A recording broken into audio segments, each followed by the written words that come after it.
নয়নে লাগে যারে তারে কি আর পাশে দিতে পারে তারে কি আর পাশে দিতে তারে ভালো তারে কি আর পাশে দিতে পারে নয়নে লাগে যারে তারে কি আর পাশে দিতে পারে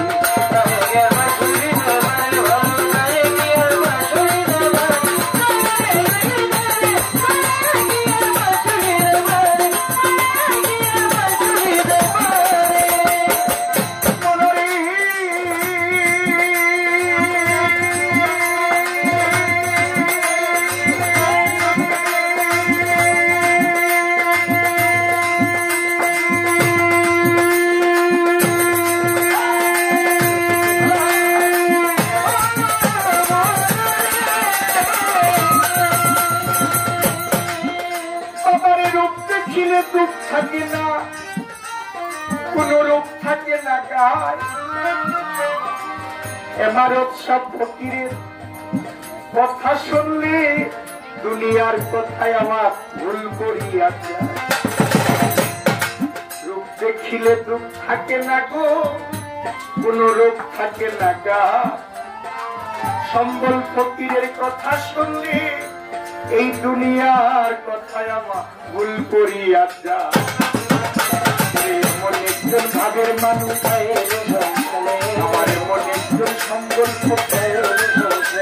আমার মনে একজন কাঞ্চন আমার মনে একজন হামিদ ফকির আমার মনে একজন সামাজ ফকির আমার মনে একজন এমারত ফকির আমার মনে একজন মালিক করবে আরে মনে একজন মালিক করবে আমার মনে একজন কদম চান আমার মনে একজন মাঝ ভান্ডারি আরে এমন একজন মাঝ ভান্ডারি এমন একজন চান মস্তান আমার এমন একজন সালাল বাবা আমার এমন একজন সালাল বাবা আমার এমন একজন সফল তোমরা পাও সংসারে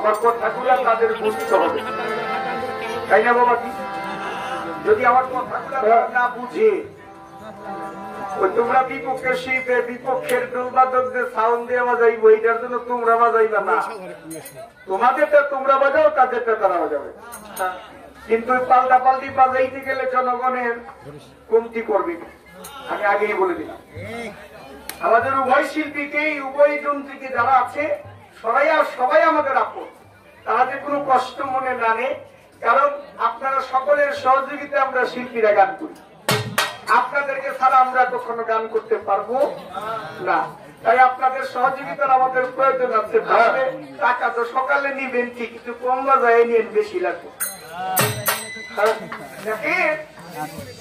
হাসর কিয়ামতের পালাটা এই পালাটা খুব উচ্চ স্তরের পালা এই পালাটা এমন একটি পালা আমি আগেই বলেছি এই পালাটা যদি কেউ বুঝে এই হাসর কিয়ামত যদি কেউ বুঝে তাহলে তার জীবনে পাপ করা সম্ভব হবে না আমি যদি চক্ষু বন্ধ করলেই দেখি আমার মৃত্যু সামনে খারাপ আমি কি পাপ করবো মানুষ কি চিরদিন বেঁচে থাকতে পারে বলতে পারতো যে আমি এতদিন পৃথিবীর মধ্যে বেঁচে থাকবো তাহলে একটি স্বর্ণ দিয়া রূপা দিয়া সব চাইতে দামি পাথর দিয়া বাড়ি গাড়ি করবো সেটা হবে না কোনোদিন আমি জন্মিয়েছি আমার খালি হাতে আসছি আবার খালি হাতে আমার যেতে হবে বাবা হাসরের পালা আমাকে দিয়েছে হাসরের মা নবী হাসরের মাঠে আমার নবী করিম সাল্লাল্লাহু আলাইহি সাল্লামের একটি নাম হবে, তার নাম হবে হাসের। সম্পর্ক কি জলিল ফকির না? হ্যাঁ অবশ্যই বলুন। আমার নবীর একটি নাম হবে হাসের, আমার নবীর একটি নাম হচ্ছে আহমদ, আমার নবীর একটি নাম হচ্ছে মোহাম্মদ, আমার নবীর একটি নাম হচ্ছে মাহি। আহমদ নাম শব্দের আবিধানিক অর্থ হচ্ছে প্রশংসনকারী, মোহাম্মদ নাম শব্দের আবিধানিক অর্থ হচ্ছে প্রশংসনীয়, মাহি নাম শব্দের আবিধানিক অর্থ হচ্ছে মূলছেদকারী।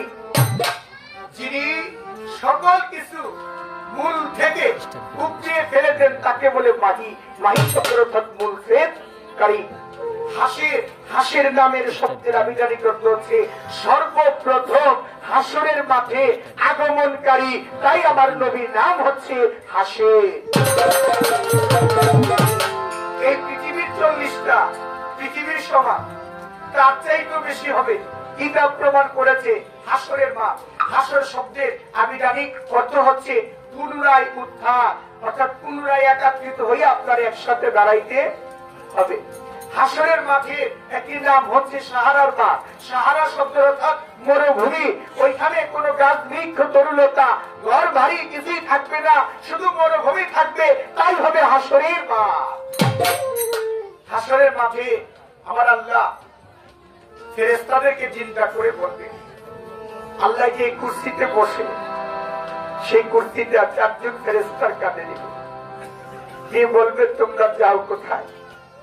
মদিনা মুনাওয়ারা, যেখানে আমার পেয়ারা হবে, আমার পেয়ারা বন্ধু শুয়ে আছে, তোমরা তাকে আগে উঠায় নিয়ে আসো। কিন্তু তাকে উঠাইতে যাইবা ঠিক, দেখো তারা তিনি যে কোনো কষ্ট না পায়। আমার পেয়ারা হাবিব কষ্ট পাইলে আমি আল্লাহ কষ্ট পাই। আমার বন্ধুকে সালাম জানাইবা, আমার বন্ধুকে শহীদ ছাই, আমার বন্ধু উঠে আসবে এই কুরসির উপরে।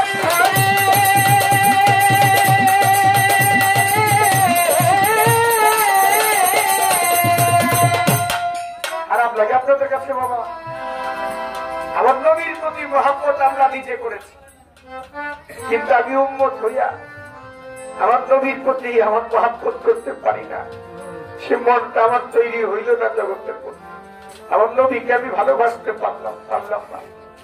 বাবা সেদিন হাসরের মাঠে আমার নবীকে যখন মদিনা মুনাওয়ারা হইতে উঠাইয়া রওজা মুবারক হইতে উঠাবে, আমার দয়াল নবী সেদিন দাড়ি মুবারকের মধ্যে কাদা থাকবে, তার পেশানির মধ্যে কাদা থাকবে, তার 2 হাঁটুর মধ্যে কাদা থাকবে, 2 হাতের বাহুর মধ্যে কাদা থাকবে। সেদিন জিবরাইল ফেরেশতা জিজ্ঞাসা করবে, ইয়া রাসূলুল্লাহ, আমি আপনার এটাই কইয়া, আপনার দাড়ি মুবারকে কাদা কেন, আপনার পেশানিতে কাদা কেন, আপনার হাতের বাহুতে কাদা কেন, আপনার 2 হাঁটুতে কাদা কেন? নবী বলেন না একবার খুলিয়া। আমার নবী বলে, জিবরাইল, অনেকেই ভাবছে আমি রওজার মধ্যে শুয়েছিলাম না। জিবরাইল, আমি শুয়েছিলাম না, আমি সেজদা দিয়া পড়েছিলাম। কেন? আমার উম্মতের জন্য। আমার উম্মত গুনাহগার উম্মত। আল্লাহ যেন আমার উম্মতকে হাসরের মাঠে জান্নাতবাসী করে দেয়, যার জন্য আমার উম্মতের জন্য আমি সেজদা দিয়া পড়েছিলাম। সেজদা দিয়া কাঁদতে কাঁদতে কাঁদতে কাঁদতে আল্লাহর দরবারে ওই জায়গাটা গেছে কাটা হইয়া, ওই কাটায় আমার দাড়ির মধ্যে লেগেছে, পেশানিতে লেগেছে, 2 হাঁটুতে লেগেছে, 2 হাতের বাহুতে লেগেছে। জিবরাইল, আমি তোমার আমার নবীকে নিয়ে জিবরাইল কুরসিতে করে পৃথিবীটা, সমস্ত পৃথিবীটা, ওই হাসরের মাঠটা, এই হাসরের মাঠটা কিতাব প্রমাণ করে 2.5টা গুণা, 2.5টা গুণা দেওয়ার পরে আমার নবী হাসরের মাঠে নামবে। সর্বপ্রথম আগমনকারী হাসরের মাঠে আমার নবী করিম সাল্লাল্লাহু আলাইহি সাল্লাম। আমি এই পর্যন্ত বললাম, সামনে মেরে বলবো পরে স্টেজে যদি জিজ্ঞাসা না থাকে। এবার আমার প্রতিপক্ষ যিনি চন্দ্র সরকার, অত্যন্ত একটা ভালো গায়িকা, তার কাছে জিজ্ঞেস করব, 2-1টি কথা বলবেন দলিল অনুসারে। আপনি বলবেন কিয়ামত আমরা জানি যে যেদিনকে মরে তার জন্য কিয়ামত হয়ে যায়, যে দিনকে মরে মৃত্যুবরণ করে তার জন্য কিয়ামত হয় না, এটাকে বলে রোজ কিয়ামত। আল কোরআনের মধ্যে বলেছে কুল্লে নাফসে জায়গাতুল মউত, তোমার জন্মিলে মৃত্যুর স্বাদ গ্রহণ করতে হবে। এতে রাজা হোক আর প্রজা হোক, ধনী হোক আর গরিব হোক, যেই হোক জন্মিলে তার মৃত্যুর স্বাদ গ্রহণ করতে হবে।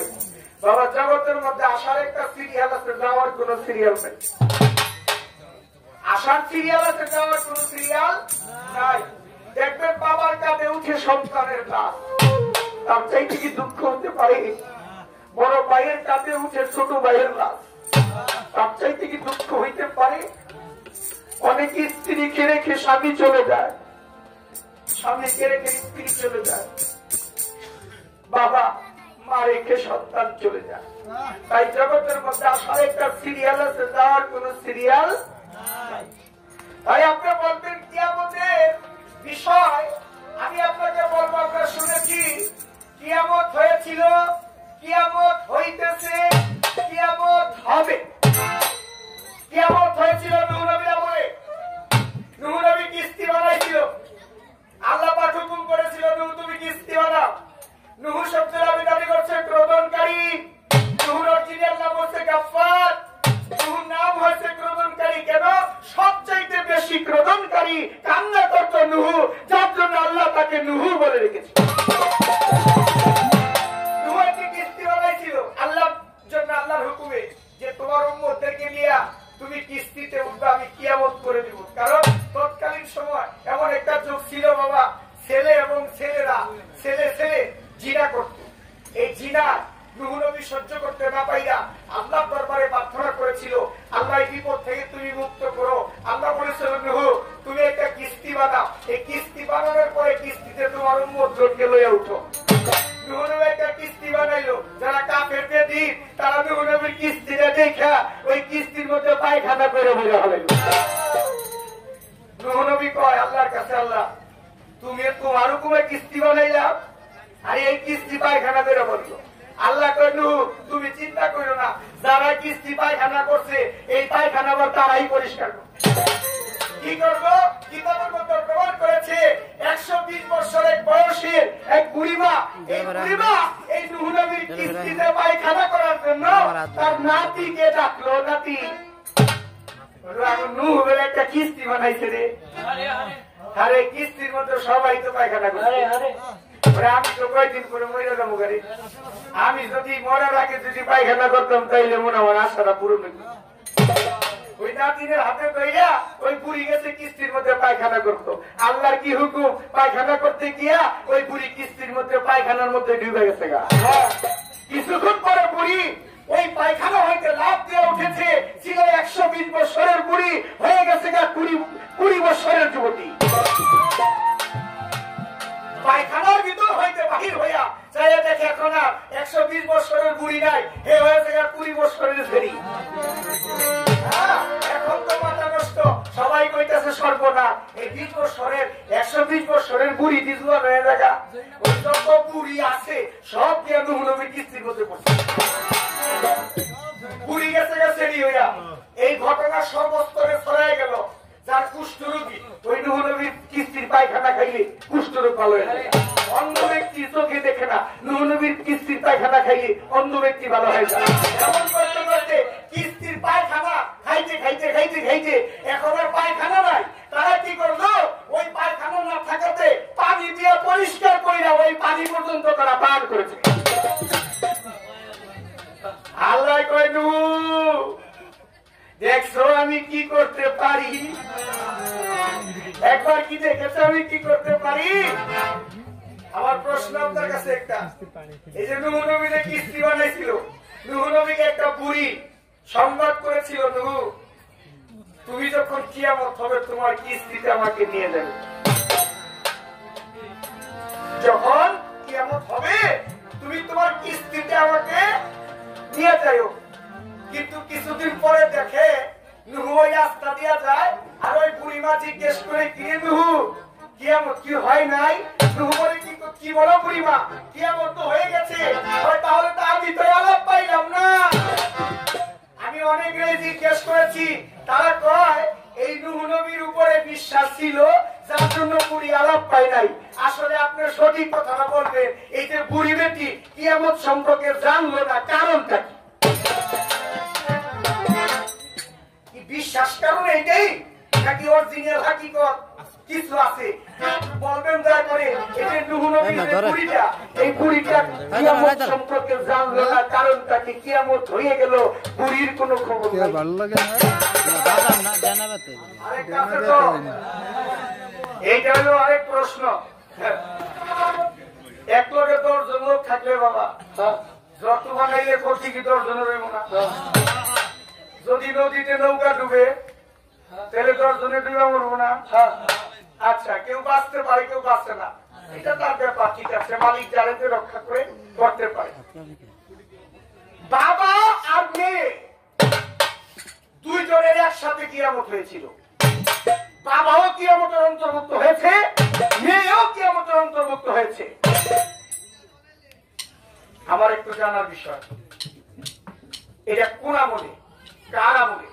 বাবাও কিয়ামতের অন্তর্ভুক্ত হইল, মেয়েও কিয়ামতের অন্তর্ভুক্ত হইল, আর কেউ হইল না, তারা দুইজন হইল। আমার একটু জানার বিষয়, এই রহস্যটা কি? বাবা কি করে কিয়ামতের অন্তর্ভুক্ত হইল, মেয়ে কি করে কিয়ামতের অন্তর্ভুক্ত হইল? এই দুইটা বিষয় আপনি আমাকে একটু বলবেন।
ময়দান করে। নীরবে বসিল রাসূল আসহাবদের সঙ্গে করে কিয়ামত হবে বলছে দিনের পয়গাম্বরে। এই কিয়ামত একটা ধ্বংস প্রলয়। শুধু তাই না, এই যে কিয়ামতের ভাব কিন্তু চলে আসছে। ভাই রাখবে না ভাইয়ের মা, ছোট বড়কে সম্মান করবে না। যদি রাস্তা দিয়ে চাচা বাপ সমতুল্য চাচা যদি হেঁটে যায়, ভাতিজা চাচার কাছে গিয়ে কয় চাচা আগুন আছে, আগুন সিগারেট নেয়, সিগারেটটা হাতের মধ্যে নিয়ে এই চাচার কাছে গিয়ে কয় চাচা আগুন আছে, আগুন। এই যে চাচাকে সম্মান করে না বাপ সমতুল্য, চাচার কাছে গিয়ে কয় চাচা আগুন আছে। শুধু তাই নয়, মানুষ হালাল রুচিকে হারাম করে খাচ্ছে। কিয়ামতের আলামত, কিয়ামতের আলামত মানুষ হালাল রুচিকে হারাম করে খাচ্ছে। এক ভদ্রলোক মা ঘাটে বসে বসে আপেল বিক্রি করতেছে। এখন এক ভদ্রলোক গেছে কেনার জন্য, যে ভাই আপনার আপেলের কেজি কত? বলে ভাই একদম 160 টাকা। বলে দূর মিয়া, 160 টাকা কেন? 150 টাকা দিব, দিবা তুমি? কয় না ভাই, আমার কিনাই আছে 150 টাকা। যদি আমি 10 টাকা ব্যবসা না করি ভাই, তাহলে কি হয়? লোকটার মাথার মধ্যে আবার একটা টুপি। কয় আল্লাহর কসম ভাই, একদম 150 টাকা, এর কম হইলে ভাই বিক্রি করতে পারবো না, কারণ আমার ব্যবসায়ী হবে 10 টাকা। ভদ্রলোক ভাবছে, আরে বেটার মাথার মধ্যে একটা টুপি, বেটা কি মিথ্যা কথা কইব? আল্লাহ কসম খাইছে, 160 টাকা দিয়ে কিনে নিয়ে গেছে। আমার জুয়েল ভাইয়ের মতো এক মত হয়ে গেছে।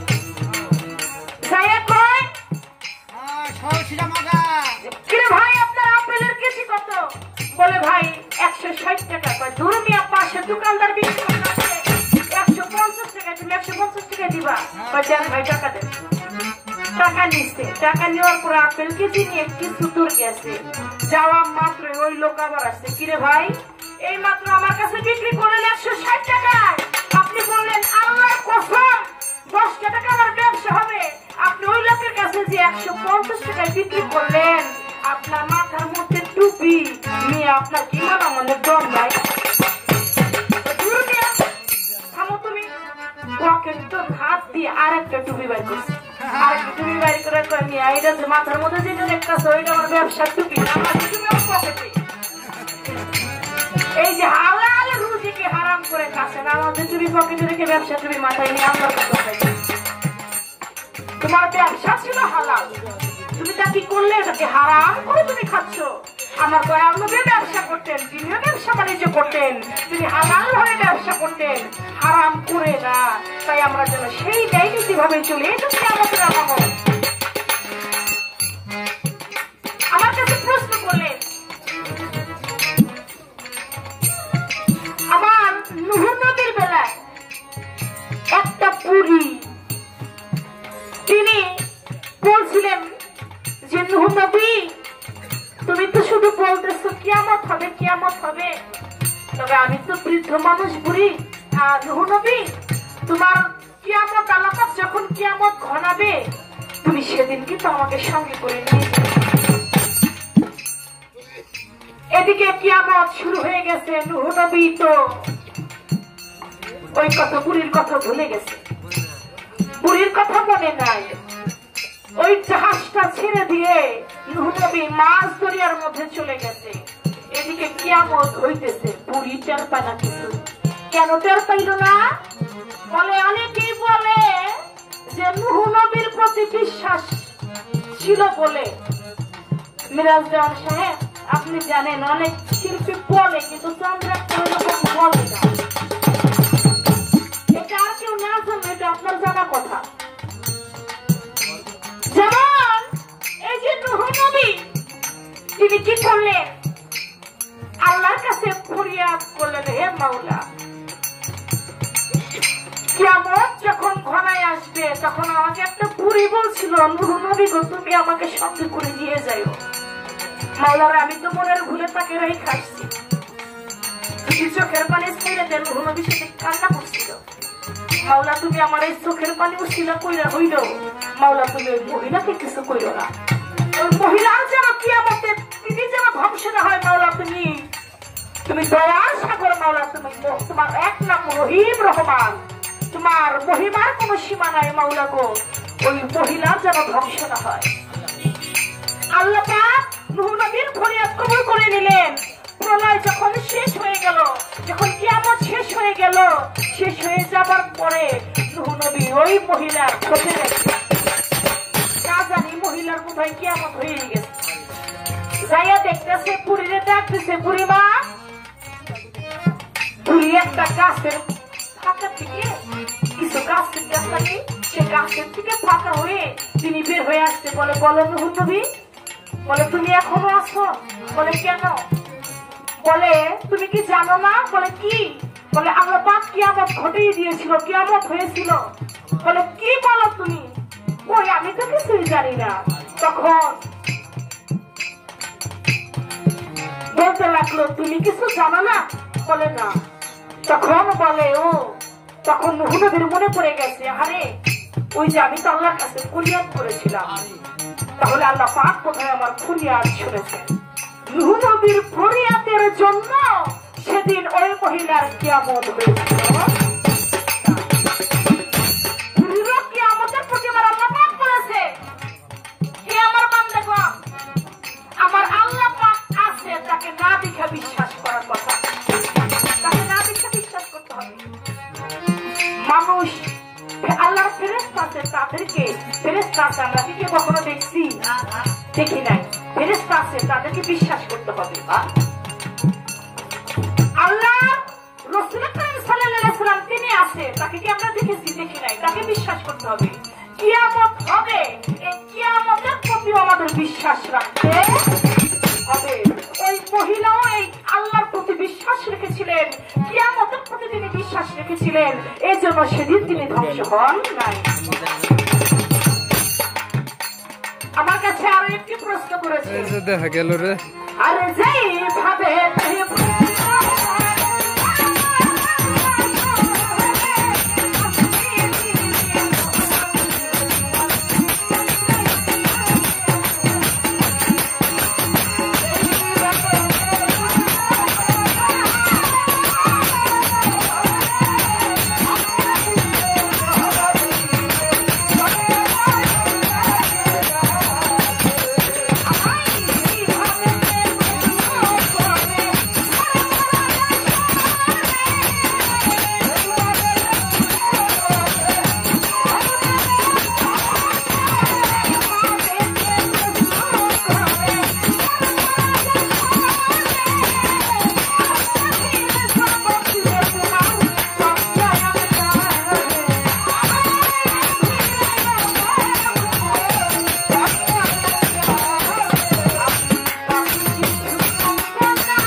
বাবা ও মেয়ে একই সঙ্গে তাদের কিয়ামত হয়েছিল, সেটা কার বেলায়, কার আমলে?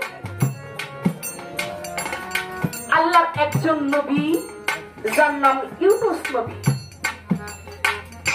তিনি কি করলেন? আমার আল্লাহ পাকের প্রতি তার অগাধ বিশ্বাস ছিল, তিনি ধর্ম প্রচার করতে থাকলেন। ধর্ম প্রচার করতে করতে এমন একটা সময় আসলো, ইউনূস নবীকে কেউ মানে না। যখন না মানে, ইউনূস নবীকে মেরে ফেলবে এরকম একটা প্রবঞ্চনাও আসে, তখন তিনি কি করবে? তিনি পালাইলো, কিন্তু আমার আল্লাহর উপর ভরসা করলেন না। তিনি কি করলেন? তিনি পালাইয়া একটা জাহাজের মধ্যে উঠলেন, কিন্তু তিনি একবার আমার আল্লাহর কাছে পানা চাইলেন না, মাওলা গো তুমি আমাকে রক্ষা করো। এই পানাটা তিনি আমার আল্লাহর কাছে চাইলেন না। না চাওয়াতে একটা জাহাজের মধ্যে তিনি উঠে নিজের আত্মরক্ষা করবার জন্য, নিজের প্রাণ রক্ষা করবার জন্য, তার একটা মেয়ে ছিল, তার তার মেয়েকে সঙ্গে করে যখন জাহাজের মধ্যে উঠে, জাহাজটা কিছু দূর মাঝামাঝি যখন গেছে, যাবার পরে জাহাজটা ডুবে ডুবে যায়। জাহাজ আর চলে না, না চলাতে ওখানে একটা জ্যোতিষ ছিলেন, তিনি গণনা করে দেখলেন যে এখানে একজন ব্যক্তি আছে যার কারণে জাহাজটা চলতেছে না। তখন গণনা করে পাইলেন কার নাম? ইউনুস নবীর নাম। যখন ইউনুস নবীর নাম পাইলেন তখন ইউনুস নবীকে আর তার মেয়েকে ওই সাগরের মধ্যে নিক্ষেপ করে দিলেন। যখন সাগরের মধ্যে ফেলে দেয়, সাগর থেকে একটা মাছে ইউনুস নবীকে গিলে ফেলে।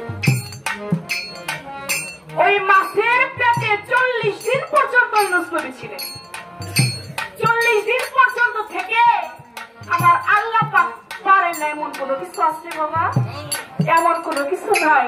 আমার আল্লাহ পাকের কুদরতে আবার ইউনুস নবীকে ওই মাছের দিকে আবার উপর হতে আবার বের করে একটা চরে ফেলে দেয়। আর তার যিনি মেয়ে, তার মেয়েকেও একটা চরের মধ্যে ভেসে ভেসে ওই চরের মধ্যে গিয়ে থাকে। তাই সেদিনই একই সঙ্গে বাবা এবং মেয়ের একই সঙ্গে কেমন করেছে। আমার ইউনুস নবীর বেলায় এই ঘটনা হয়েছিল। এখান থেকে আমার কাছে জানতে চাইলেন, এবার আমার দরজার কাছে আমার একটি প্রশ্ন থাকবে, আপনি বলবেন। আমার দয়াল নবীর এক নাম হচ্ছে হাসের। আমার দরদ বলে গেলেন আমার দয়াল নবীর এক নাম হচ্ছে হাসের। হাসের শব্দের অর্থ হাসরের মাঠে সর্বপ্রথম আগমনকারী। আমার দয়াল নবী হাসরের মাঠে সর্বপ্রথম আগমন হয়ে দেখবেন তার আগেই আল্লাহর একজন নবী, যার নাম মুসা নবী, তিনি আল্লাহ পাকের আরশের পায়া ধরে বসে আছেন। আপনি বলবেন আমার আল্লাহর নবীর এক নাম হচ্ছে হাসের। হাসের শব্দের অর্থ সর্বপ্রথম আগমনকারী, সর্বপ্রথম সে আগে উঠবে। কিন্তু সে আগে উঠে দেখলো মুসা নবী আগে উঠে আল্লাহর আরশের পায়া ধরে বসে আছে। মুসা নবী আগে উঠলো কেন? তাহলে আমার দয়াল নবীর হাসের নামটা কি মিথ্যা হয়ে যাবে? কেন মুসা নবী আগে উঠলো, এই কারণটা কি? আমার দয়াল নবী আরেকটি কথা এখানে রেখে যাই, আপনি বলবেন আপনার কথা থেকে আমার দয়াল নবী যখন হাসরের মাঠে উঠবে ওই কাদা মাখা অবস্থায় উম্মতের জন্য কাঁদতে কাঁদতে, কিন্তু আমার আল্লাহ পাক ফেরেশতাদেরকে পাঠাবে, যাও ফেরেশতা তোমরা কি আমার বন্ধুকে ওই রওজা হতে উঠাই নিয়ে আসো। ফেরেশতারা নূরের জ্যোতিময় একটা রওজা হতে আমার আল্লাহর নবীকে উঠাইতে আসবে। যখন উঠাইতে আসবে আমার আল্লাহ পাক ফেরেশতাদের কাছে 3টা পুরস্কার পাঠাই দিচ্ছিলেন আমার দয়াল নবীর জন্য। আপনি বলবেন আমার আল্লাহ পাক ফেরেশতাদের কাছে 3টি পুরস্কার আমার দয়াল নবীর জন্য পাঠাইলেন, কি 3টি পুরস্কার পাঠাইলেন এবং কি 3টি পুরস্কার নিয়ে আমার দয়াল নবী আমার আল্লাহর কাছে তিনি যাবেন? সেই 3টি পুরস্কার কি? এই 14টি কথা আপনার কাছে আশা করি সুন্দরভাবে জবাব করবেন।